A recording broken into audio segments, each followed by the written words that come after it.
From the heart of our nation's capital in Washington, D.C., bringing compelling interviews, insightful analysis, taking you beyond the headlines and sound bites into conversations with our nation's leaders and newsmakers, all from a biblical worldview. Washington Watch with Tony Perkins starts now. The Democrat leader has repeatedly attempted to cloud the issue, going so far as to make the insane suggestion that Congress somehow has to choose between our national security responsibilities and addressing the challenges facing hardworking Americans. To which I say, not only can we walk and chew gum at the same time, but we have an obligation to do so. It is our responsibility as members of Congress to work to alleviate not only the economic challenges facing Americans, but to protect our nation's security. That was Senate Majority Leader John Thune earlier today on the Senate floor, accusing Democrats of putting their political agenda ahead of the nation's security. Welcome to this Monday, June 8th edition of Washington Watch. I'm your host, Tony Perkins. Thanks so much for joining us. Well, coming up, after nearly 2 months of relative calm, Israel and Iran have exchanged direct military strikes once again, raising questions about whether the ceasefire is unraveling and whether nuclear negotiations can survive the latest escalation. Jonathan Hessen joins us live from Jerusalem later.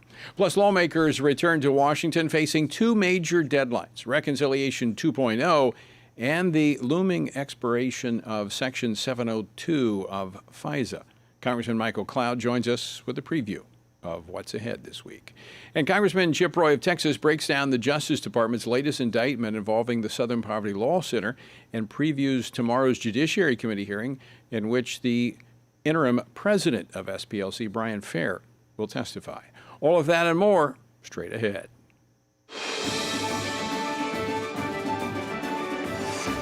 All right, let's start with some news out of Washington. The House Rules Committee held two hearings on preventing fraud today.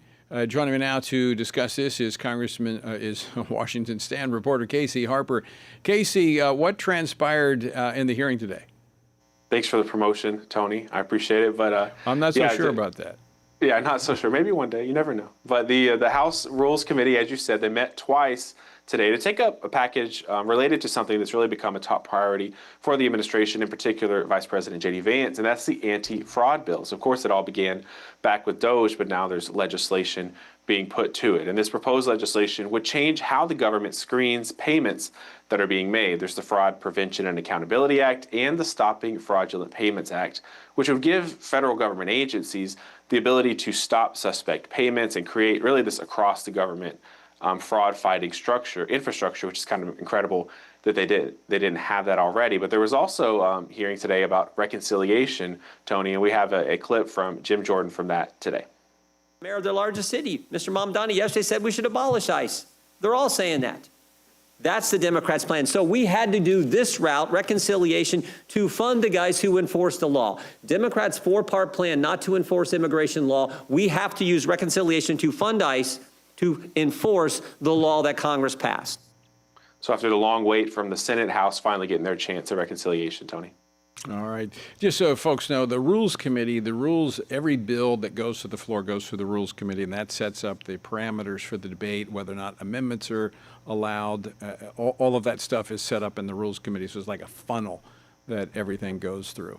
All right. Speaking of spending, while Washington is focused on the spending, the surveillance, and legislative deadlines, events overseas are threatening to reshape the global security landscape. Over the weekend, Israel and Iran exchanged direct military strikes for the first time since the ceasefire began back in April. So President Trump reportedly urged Prime Minister Benjamin Netanyahu not to expand the confrontation while these negotiations with Iran continue. What are the latest developments here today? Yeah, things really exploded over the weekend, as you alluded to, Tony. And so this latest exchange of fire between Iran and Israel is really the most serious we've seen since the ceasefire began about 100 days ago. Now, in that Truth Social post you referenced, President Trump said that Israel and Iran must immediately stop shooting. Now, President Trump said that both sides are also looking to do an immediate ceasefire. He suggested they're in final negotiations for peace, but he made clear that that blockade is going to remain in place until it's finished. It was kind of a juxtaposition against the firefight that we've seen in the rhetoric from Israel and Iran. But an Israeli official said that Israel has halted their strikes at the request of President Trump, but they warned that they're going to pick up their strikes again in Beirut, in the southern suburbs, rather, of Beirut, if Hezbollah continued its attacks on Israeli towns. So really, Lebanon has become another theater, not just the Strait of Hormuz, but Israel's attacks against Hezbollah is triggering Iran, who says they won't make a deal with the U.S. unless those attacks stop, which is kind of funny. For a long time, they sort of acted like they weren't funding and backing these terror groups. But now if you attack those terror groups, there's no peace, Tony. Yeah. All right, we're going to explore that a little bit later with Jonathan Hessen, who's going to join us live from Jerusalem. All right, shifting to some other news as our nation prepares for its 250th anniversary, we're less than a month away, a new study that polls Americans. Americans view their country as, the poll said that less Americans view their country as exceptional. So Casey, walk us through the findings of this poll. Yeah, that's right. So this survey was conducted by the Associated Press, and it found that many Americans, they don't feel quite right about the future of the government, and in particular, young people. The poll found that just 1 in 4 Americans say that the U.S. is the greatest country in the world, while 44% say, well, it's one of the greatest countries among others. And about 3 out of 10 Americans said there are countries better than the U.S. And that's an increase up from 19% in just 10 years since 2016, last time they conducted this poll. Anybody ask them if they're ready to leave? Yeah, they never seem to be. Yeah, where do you want to go? Hey, by the way, folks, I encourage you to celebrate our nation's 250th birthday by exploring the true foundation of why America is an exceptional nation. And it goes back to our biblical foundation, those principles that our American government was founded on. And we have a course available that is recorded. It's online. You can participate in it. It's called God and Government. You can find out more by texting course to 67742. That's course to 67742. All right, Casey, thanks so much for the update. We'll talk to you later. Thanks. All right, I want to turn now to Capitol Hill, where there will be 2 top priority legislative items that members will be tackling this week. Joining us now to discuss them, Congressman Michael Cloud, who serves on the House Appropriations Committee and the Oversight and Government Reform Committee. He represents the 27th Congressional District of Texas. Congressman Cloud, welcome back to Washington Watch. Thanks for joining us. Well, thank you. Good to see you again. So in the House, you do have the reconciliation package that made it out of the Senate at the final hour last week. What's going to happen this week in the House when it comes to reconciliation? I imagine once it gets to the floor, it'll pass. There'd been some discussion on how it might get to the floor, whether something like H.R. 2 would be attached to it. I don't know that that's going to happen. Rules is meeting right now. Whether it does or not, we need to take on H.R. 2. It closes the loopholes that the Biden administration took advantage of. But this is explain H.R. 2 for our viewers and listeners. Yeah, H.R. 2 is the Secure the Border Act, and so the Biden administration took advantage of all these loopholes that are in the law. Thankfully, because we have President Trump in office, he was able to tighten up the security on the border. But it's important that we take this moment while the president's in office to pass and to close all those loopholes, lest the next Biden-esque administration take advantage of them. So as far as the reconciliation bill, though, it's a long time coming. And it's sad we've had to go through this whole reconciliation process in order to fund the securing of our borders and to fund the law enforcement who take care of that. But finally, it's here, and so I imagine it'll pass the House. Now, if H.R. 2 were added to that, that would require it to go back to the Senate for being agreed to, any changes that are made at this point? Well, one thing they could do is maybe pass a rule in the same rule that brings reconciliation to the floor. You also bring H.R. 2 to the floor. So they could come to the floor as 2 separate issues or 2 separate pieces of legislation. And then, reconciliation could pass in the House and then go to the president's desk. And then H.R. 2 could pass, hopefully, in the House and be headed to the president or be headed to the Senate. We passed it in the House before and the Senate sat on it. So we've got to see some action out of the Senate as well on this issue. Now, what did not make it out of the Senate last week was the reauthorization of Section 702 of the Foreign Intelligence Surveillance Act, better known as FISA. That still has to get out of the Senate, but it expires at the end of this week on Friday. What do you anticipate with that? I mean, that's many involved in the intelligence said this is critical to gathering foreign intelligence and threats against the United States. It is pretty critical. We're not really debating whether it's an important program or not, as far as us being able to surveil foreigners and foreign threats against the United States. There are concerns, and we've been pushing to make sure that there are warrant requirements added to it, or protections against spying on American citizens who get wrapped into some of the surveillance on foreign assets. One of the things we've also been pushing for is to get a central bank digital currency attached to this package as well. They keep putting in language for like a 5-year, or they call it a 5-year ban, but it's actually kind of a launch date when you really get down to the pragmatics of it. And a central bank digital currency would be the ultimate surveillance tool for an future authoritarian regime. And so that's important to be in this discussion as well. Unpack that for just a moment so our viewers grasp the importance of that debate. Yeah, a central bank digital currency would allow basically every purchase to be tracked. A government would be able to turn on and off a central bank digital currency for certain types of favored or disfavored purchases, donations to a church or organization or political organization could be tracked as well. And so this would be the ultimate, the ultimate not only surveillance tool, it'd be an ultimate tool of control over people and their ability to participate in an economy. And that's not theoretical. That's happening in China. China does this with their social credit scores and how they're tracking what people are purchasing, where they're going, how they're spending their money, and then penalizing them if they don't do it in alignment with the government. Right, and it was just a couple years ago. Now, they weren't as far as China yet, but we had an administration that if you had $600 in your account, they wanted to know all your transactions, and they were working with credit card companies to kind of track purchases on firearms, for example. And, so we aren't as far away from that being misused as people think. And so it's one of those things where we're trying to put the nail in the coffin on the central bank digital currency issue as we head into the future.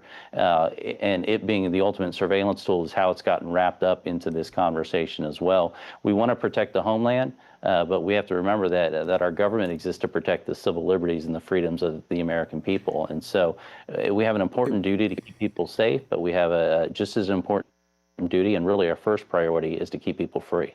And we can do both. We can do both. And we can do both. It's not an either or. Right, and it's hard work. And that's one of the reasons it takes a long time because, in fact, the Democrats were concerned about this guy, Bill Pulte, but the Republicans that didn't go along with it in the Senate, it was over the issues you just raised. It was over the making sure that it's not misused against American citizens, and they're not the subject of government surveillance. I'll give you the last 30 seconds. Well, this is important. Again, a lot of times we get wrapped up here with when you make safety the first priority, that's when you get all the malfeasance we saw during the COVID years. Yes. And this is why you have to keep the priorities in place where freedom's first, safety is a close second. And so as we weigh all these issues, those are the kind of things that we're going to be pushing for. Certainly this will be a week where we're, nose to the grind, working those things, but that's what we do. That's well stated. Well stated. That should be our priorities in a constitutional republic. Congressman Michael Cloud, thanks for joining us. Stick with us, folks. We're back after this. Join us for a time of prayer, inspiration, and action at this year's Pray Vote Stand Summit at Cornerstone Chapel in Leesburg, Virginia. Hear from Christian leaders, issue experts, and government officials as we work together to build a foundation based on biblical truth. Early bird special tickets are on sale for $69 when you register by June 15th. To register, visit PrayVoteStand.org. That's PrayVoteStand.org. One nation under God. America's undeniable foundation of faith. Before America was exceptional, America was prayerful. Just as Paul urged Timothy, first of all, that prayer, intercession, and thanksgiving be made for all people, our founding fathers understood deeply the command to be devoted to prayer. This great American experiment began as a mighty appeal to heaven, petitioning the Lord of heaven's armies to intervene for the righteous cause of liberty. As war began to sweep across the colonies, the Continental Congress called days of fasting and prayer in their fight against the British. The Lord answered, and the colonies prevailed. Yet in spite of victory, our founding fathers knew that dependence on God in prayer was not to be forgotten. With countless challenges facing our young nation, John Adams declared national days of solemn humiliation, fasting, and prayer to directly address the many trials and call on Americans to seek mercy and restoration. Years later, in one of America's darkest hours, Abraham Lincoln stood upon this unshakable foundation by calling the nation to repentance, declaring, "It is the duty of nations as well as of men to confess their sins in humble sorrow and to recognize that those nations only are blessed whose God is the Lord." We have seen the hand of God answer prayers again and again as our nation has turned to Him. However, the wise warning of Ronald Reagan still stands.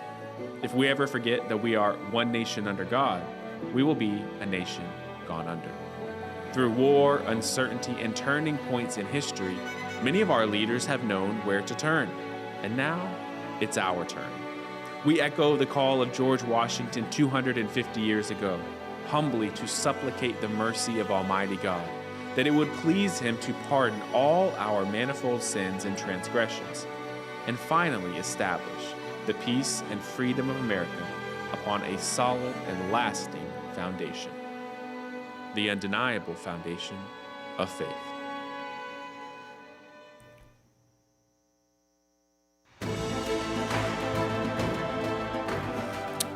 Welcome back to Washington Watch. Thanks for joining us on this Monday. The website, TonyPerkins.com. Better yet, if you have not yet downloaded the Stand Firm app, I encourage you to go to the App Store and get the Stand Firm app. That way you'll have access to Washington Watch no matter where you go. You also have access to our news and commentary from a biblical perspective, the Washington Stand, and you'll have my daily devotional, Stand on the Word. All on the app, plus many, many more tools and resources for the engaged, informed citizen. So go to the App Store, get the Stand Firm app. Speaking of being engaged and informed, I want to invite you to join us for the Pray Vote Stand Summit 2026. The summit will be held September the 24th through the 26th at Cornerstone Chapel in Leesburg, Virginia, just outside of our nation's capital. It'll be at Pastor Gary Hamrick's church, Cornerstone Chapel. So register today and get a summit pass for just $69. That's a special rate. It's available through June the 15th. To learn more and to register, visit prayvotestand.org. That's prayvotestand.org. All right, we're waiting to see if we can connect with our guest in Jerusalem. There have been some issues there with kind of the conflict going back and forth. So just a little spotty in making those connections. But Jonathan Hessen is our guest. We're hoping to connect with him here in just a moment. In the meantime, I want to bring Casey Harper back in. Casey, you with us? Hey, thanks. I'm here, Tony. All right, thanks for standing by there.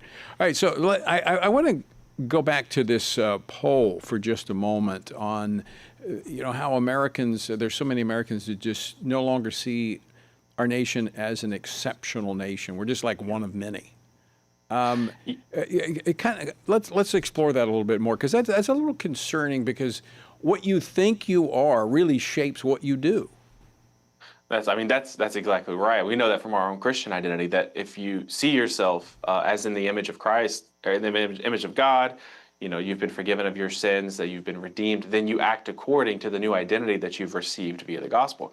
You believe, and then you live it out. But if we as a nation believe that, not only, I think what's sort of missing in this poll is people don't nowadays they don't just not believe in the exceptionalism of America. They actually believe that America is evil. And that's actually the 1619 famous kind of political movement institutional racism, all these things. The core idea of it is that America is evil from the very beginning, that the real foundation of America is not 1776 and our great ideas that we were built on.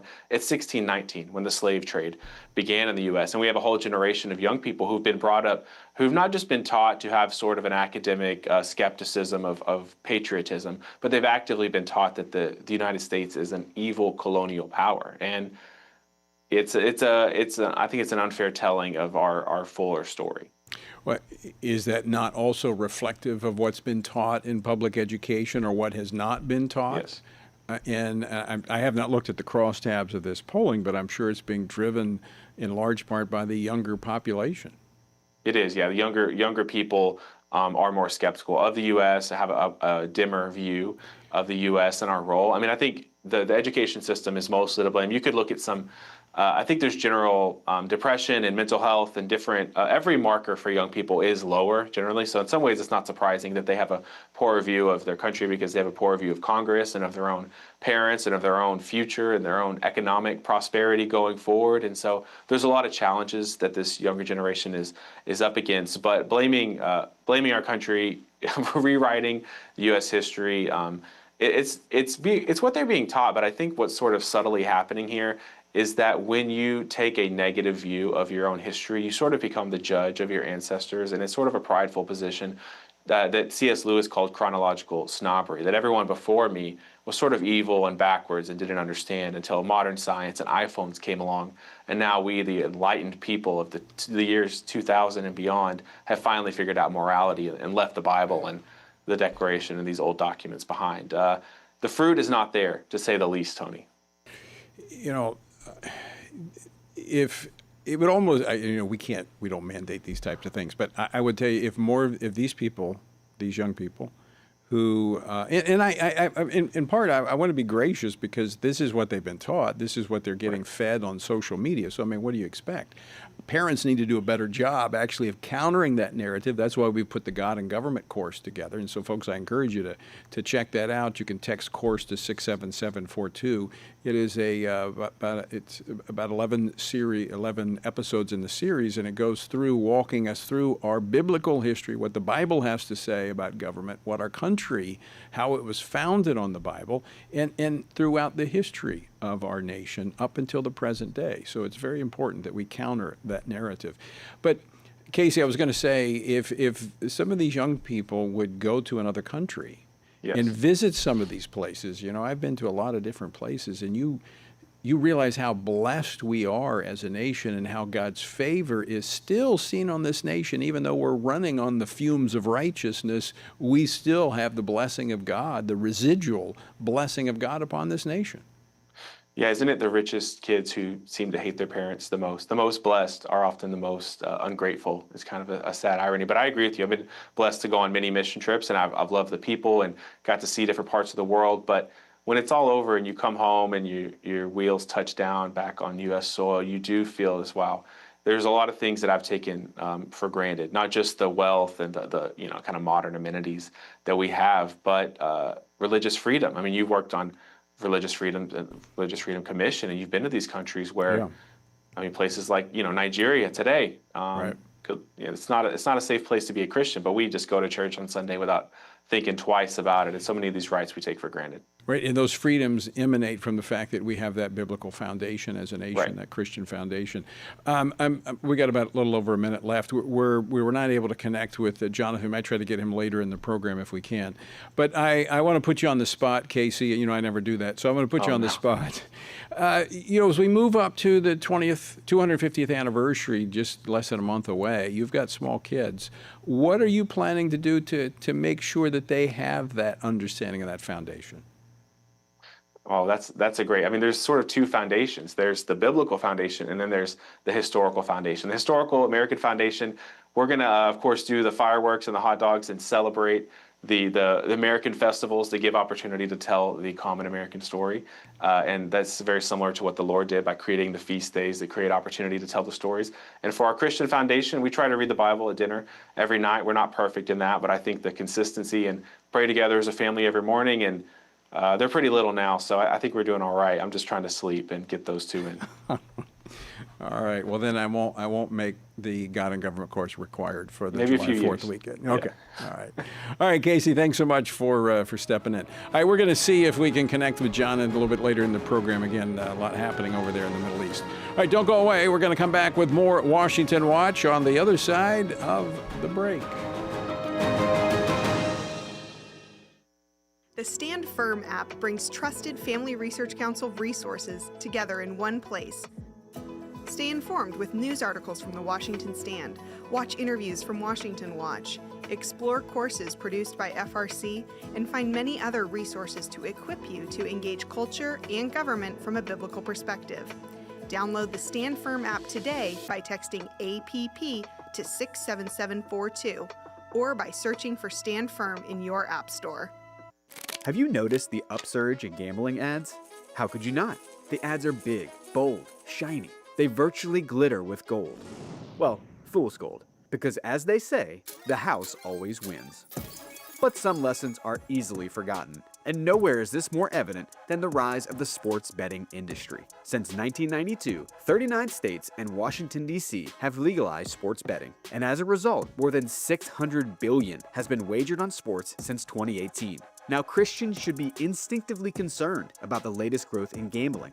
For one, gambling profits are often losses for those least able to afford them, causing unnecessary friction within families. Secondly, it's inherently exploitative. The gambling industry necessarily harms one person to benefit another. Gambling offers me the chance to gain at your expense. For me to win, you must lose. But even if I win, I lose the dignity and satisfaction of earning what I have. By greenlighting gambling, cities and states across our nation take the short-term gain of a little extra revenue for the long-term loss of strong communities. States think they're winning when in the long run, really, they are losing. Remember, the house always wins. Follow Family Research Council's news outlet, The Washington Stand, for more stories that speak out against policies undercutting strong families and strong communities. Because the only house that truly wins is a house built on a solid rock, God Himself. All right, welcome back. Good to have you on this Monday afternoon. Let me remind those I mentioned this last week, for those in and around Gainesville, Georgia, I'll be at North Hall Church next Thursday, June 18th, for the FRC's Faith, Family, and Future Tour. We'll be recording our weekend program, the program I do with House Speaker Mike Johnson. He'll be joining us by Zoom. We'll also have on site, we'll have Congressman Andrew Clyde, who represents that area. That's this week on Capitol Hill. We'll be recording at 6:30 p.m. there at North Hall Church in Gainesville, Georgia. To find out more, you can text Georgia to 67742. That's Georgia to 67742. All right, speaking of churches, earlier this year, City's Church in St. Paul, Minnesota, was invaded by dozens of anti-ICE protesters who disrupted the worship service and accosted members of the congregation. Now, the incident drew a great deal of attention, including that of the Justice Department. But the city's top prosecutor says charges will not be filed against any of those individuals. In a statement earlier this week, or last week rather, St. Paul City Attorney said prosecutors determined the evidence was insufficient to file criminal charges under Minnesota's state statutes. She also said the decision should not be interpreted as an endorsement of unlawful behavior or public disorder. All right. So how should we interpret their action?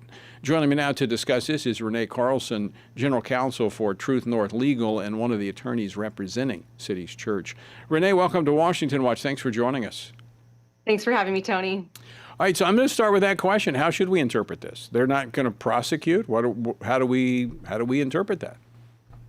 Well, here's what the viewers need to know. The city attorney is saying that she's trying to balance the rights of the right to protest with the rights that we all have to worship freely. But she couldn't be more off base. The First Amendment doesn't allow agitators to ambush and invade a church, terrorize the families in it, and then shut down the worship. This is the two-tier justice system on full display in Minnesota. And it really starts from the top down. We're seeing that from, starting with the top law enforcement officer, Keith Ellison, our attorney general of the state of Minnesota, could have brought charges to hold these agitators accountable under the FACE Act, but he refused to do so. Instead of that, he mocked the church, asking, why are we getting all tender about a church?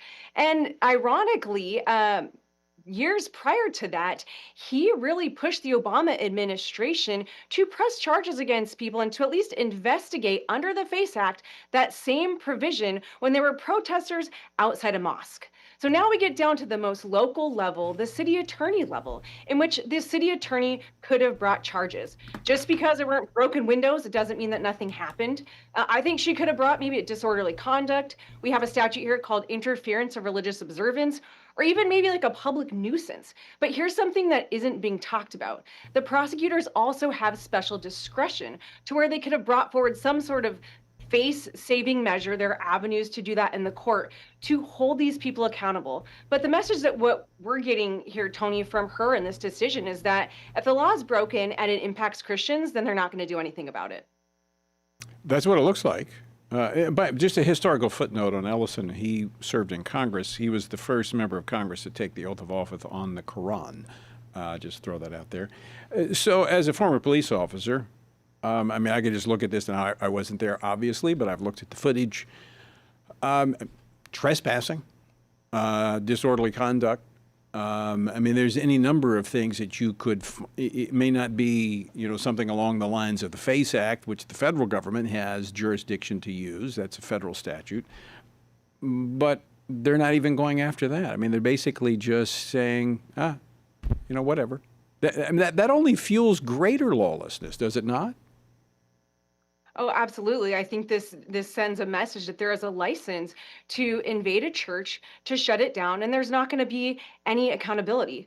Thankfully, here we have the Department of Justice that has at least come in to aggressively prosecute and hold these agitators accountable. But that's very important here in this situation because these agitators are still showing up every Sunday outside of the church, waving sex paraphernalia in front of children, shouting slurs, even racial slurs to members as they try to go inside the church. So our right to worship here in Minnesota, specifically manifested through this case in City's Church, is certainly not protected here, at least from the government officials here in Minnesota. So these acts of hostility are still going on? Correct. All We're right, we're still seeing people showing up outside of the church. It's absolutely ridiculous. It's abhorrent, especially as I said, there are families and children just trying to attend church It's intimidation. It's intimidation. It's ironic. The Biden administration was using the FACE Act with people just praying outside of an abortion clinic, and they were arresting them with SWAT teams. But here you have people harassing churchgoers going into the church, and nothing's really happening. So what is DOJ doing? Well, the DOJ is aggressively prosecuting at this point, and we're very thankful for that.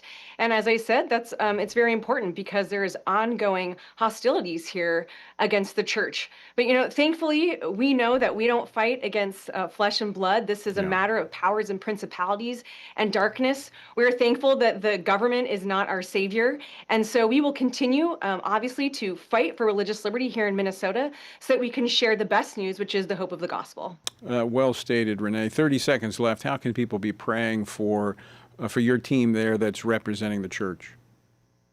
Continue to pray for us, for all of us, for stamina and for protection. Again, as I said, this isn't a battle of flesh and blood. This is a spiritual warfare that we're in, and we're going to battle it till the end because we know who wins. Well, it sounds like a law firm I would like to use. Renee, thanks so much for joining Tony. us. All right. Good to see you. Keep up the good work.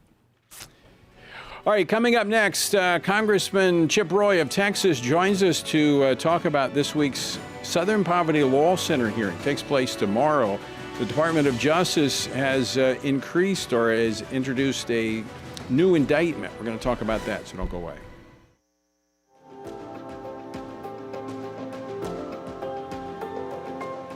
The family is the oldest, most tested, and most reliable unit of society.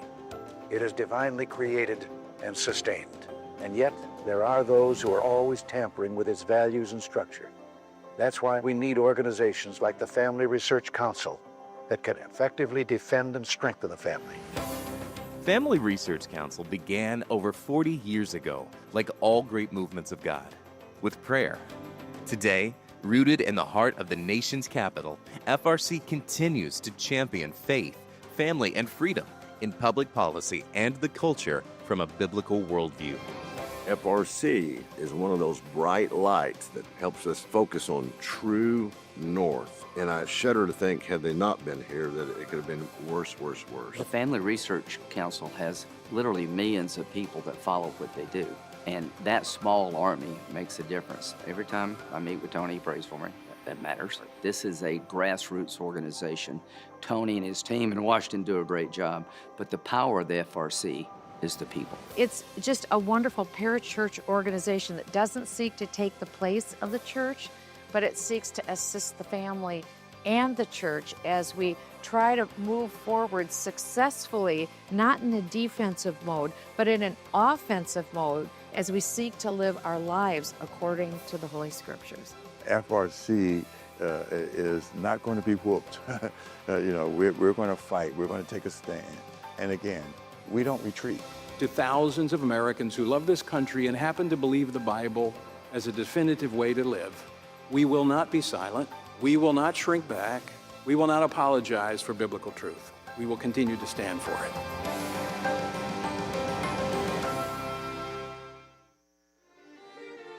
What is God's role in government? What does the separation of church and state really mean? And how does morality shape a nation? President John Adams said our Constitution was made only for a moral and religious people. It is wholly inadequate to the government of any other. Join Family Research Council for God and Government, a powerful series that explores the connection between biblical principles and the American government, equipping you with truth to engage in today's most pressing debates. We'll uncover the foundations of our nation's history and why it's relevant for today. Join us to defend God's plan for government, because faith and freedom were never meant to be separate. You can view the course at frc.org/godandgovernment or on the Stand Firm app.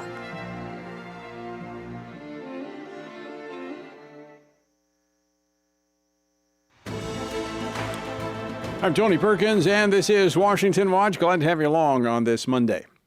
All right, we're less than 4 weeks away from America's 250th anniversary, the day when 56 courageous men risked everything for the cause of freedom. At this historic moment in the life of our nation, we believe it's necessary to, in kind of in the same vein, reaffirm our dependence upon Almighty God for our independence. As part of FRC's Defending Our Founding Freedoms campaign, I challenge you to sign our Declaration of Dependence. To sign the pledge, simply text America to 67742. That's America to 67742. And join us in standing firm for what our founders fought for. Our word today comes from 2 Samuel chapter 14. And Absalom dwelt 2 full years in Jerusalem, but he did not see the king's face. So he said to his servants, "See, Joab's field is near mine, and he has barley there. Go and set it on fire." And Absalom's servants set the field on fire. Well, after 2 years in Jerusalem without access to David, Absalom grew impatient. When repeated requests to Joab went unanswered, he resorted to drastic measures, setting Joab's field on fire to force a meeting.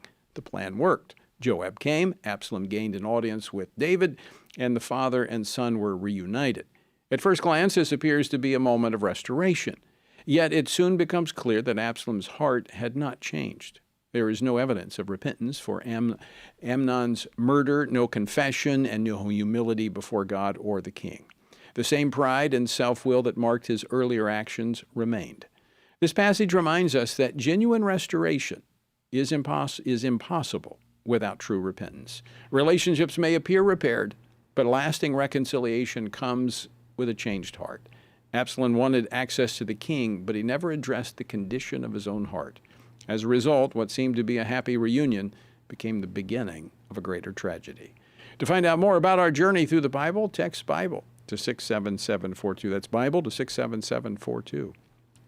All right, as I mentioned, tomorrow the House Judiciary Committee will hold its second hearing on the Southern Poverty Law Center, and this time they'll be bringing in the interim president and CEO of the Southern Poverty Law Center, Brian Fair. He will be testifying as the committee looks at the allegations that were the charges that were filed by the DOJ, by the grand jury, regarding fraud and other activities. Joining now to discuss this and maybe a bit more is Congressman Chip Roy, a member of the House Judiciary Committee and the House Freedom Caucus. He represents the 21st Congressional District of Texas, and he is a former prosecutor.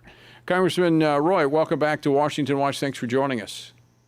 Great to be with you, Tony. All right, so last week the DOJ issued or filed another indictment, superseded their indictment with additional information. What do we know from the additional filing?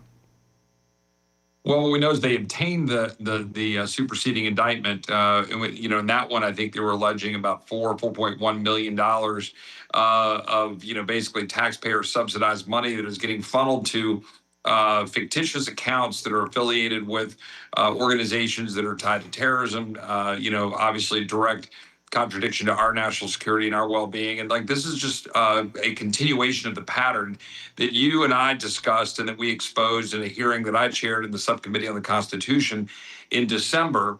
I think it was December, but a few months back, where we were laying out early on and making the case of what we're seeing with this organized effort by the radical left, the Marxist left, and that all of that organized effort is something that we need to be focused on as a Congress. And I'm glad to see that Chairman Jordan has now had the second hearing in the series so that we can expose how much that they were organizing this all the way back to well before Charlottesville, as you know, with FRC getting targeted with the hate maps that the Southern Poverty Law Center put forward.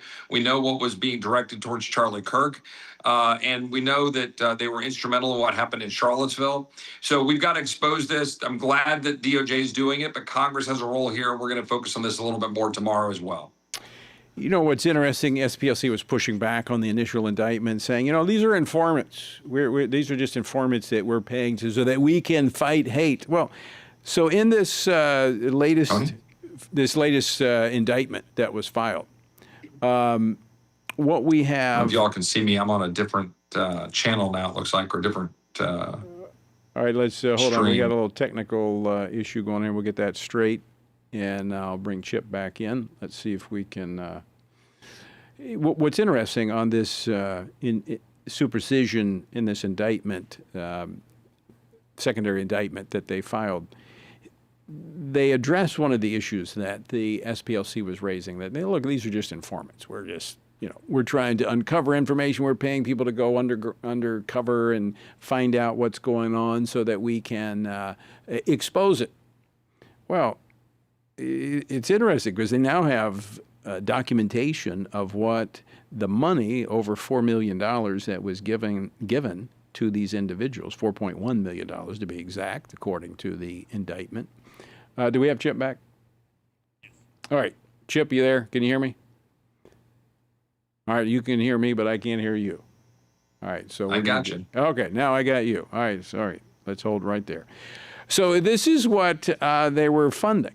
Attended the informants, so-called informants, they call them Fs here, used the money donors gave to the SPLC to attend extremist group rallies across the country, host extremist group rallies throughout the country, grow existing chapters of extremist groups, create new chapters of extremist groups, recruit new individuals into extremist groups, make donations to extremist group leaders, purchase materials for cross burnings, purchase materials to make Ku Klux Klan robes and hoods, create racist paraphernalia that extremist groups sold at rallies, publish extremist literature used in the recruiting of more members, and, here was the last one, pay everyday living expenses, which allowed the Fs to focus on their extremist groups rather than seeking employment.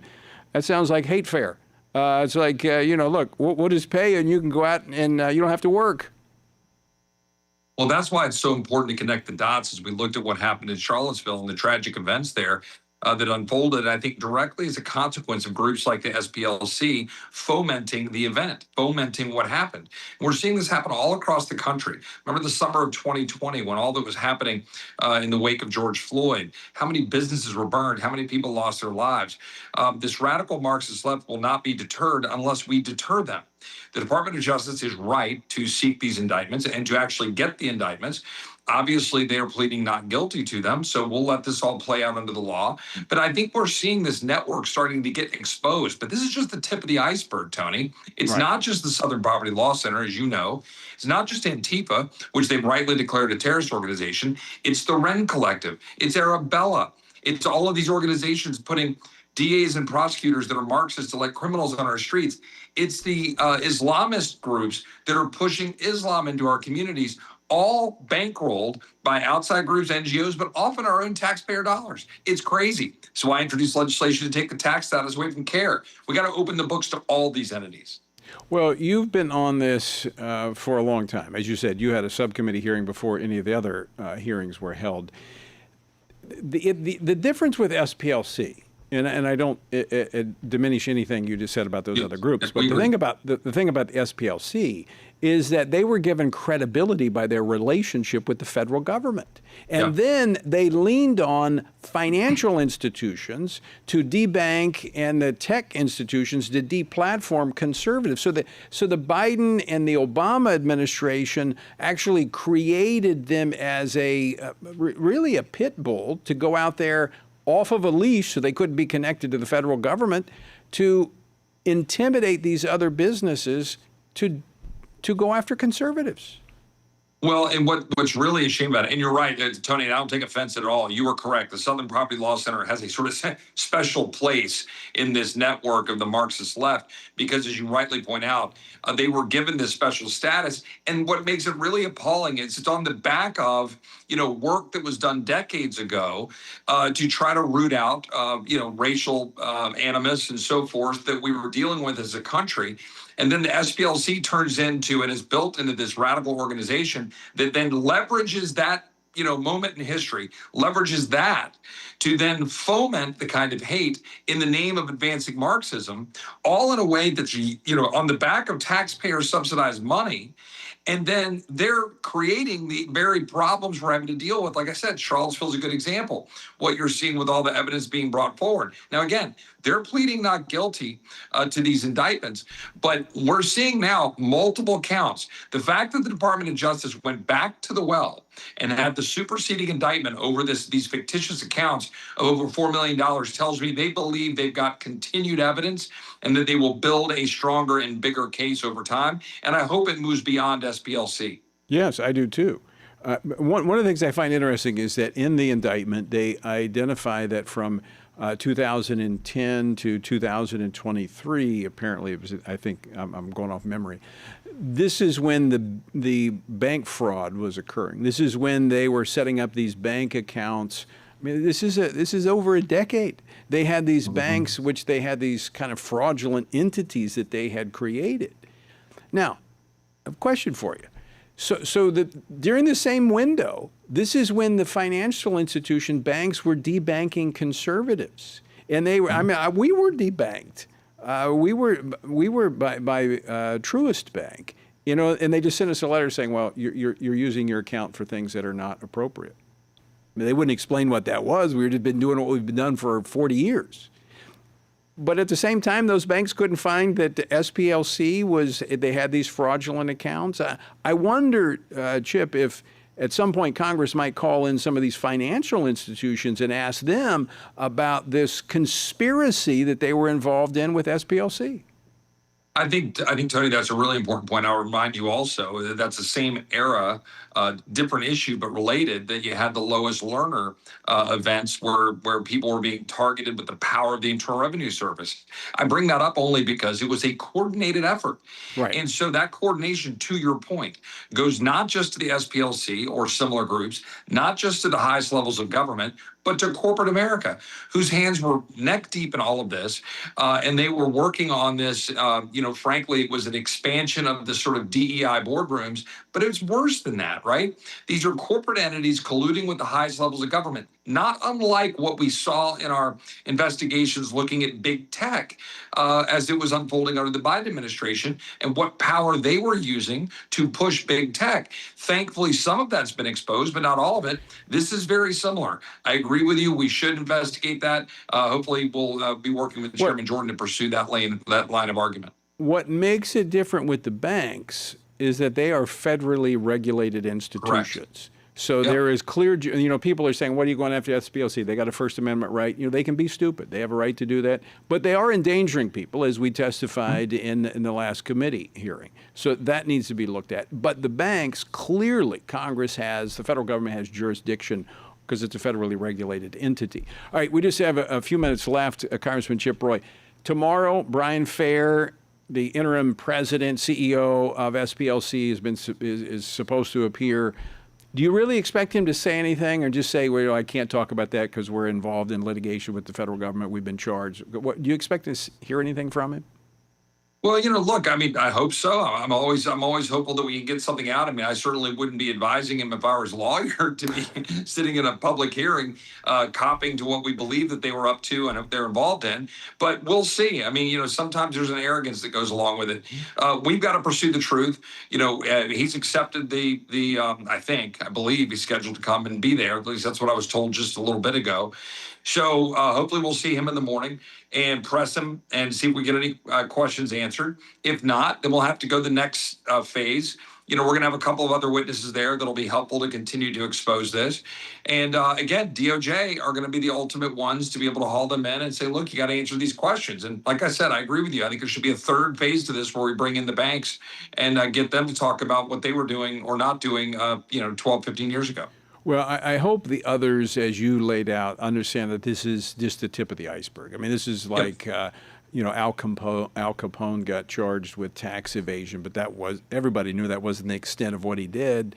This is a much broader conspiracy where the SPLC, I think, leveraged that historic reputation that you talked about to be used by the left to go after conservative and Christian organizations that were effective in stopping the left's agenda. They used it with the media, they used it with financial institutions and tech institutions. All of those involved should give an account. 100%. And look, you're gracious. You're not going to spend your whole time talking about the target that was placed on FRC and the shooting that occurred and how personal that is to you.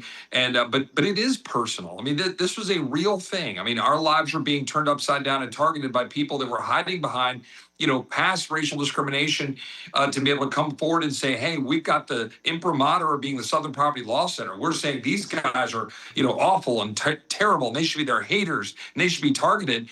And that then resulted in what we've seen occur in terms of FRC being targeted, Charlie Kirk getting targeted, others, and you can't get away with that, right? That's you have free speech. You can say what you want to say within a certain zone. We all know the law. You know the law well under First Amendment. There are some limits in time, place, and manner, and what you can say. But you and I would die on the Hill to fight for First Amendment protections of all kinds, religious liberty and free speech.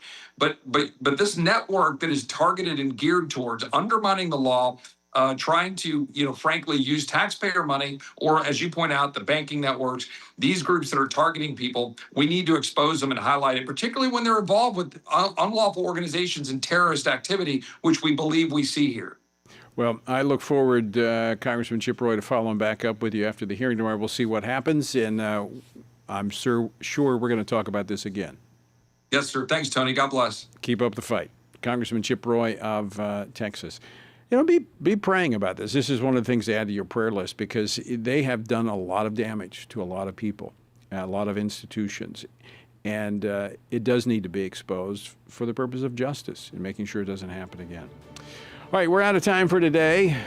But you know what you need to do? You need to pray, you need to vote, and you need to stand. So just keep standing. Washington Watch with Tony Perkins is brought to you by Family Research Council. To support our efforts to advance faith, family, and freedom, please text GIVE to 67742. That's GIVE to 67742. Portions of the show discussing candidates are brought to you by Family Research Council Action. For more information, please visit tonyperkins.com.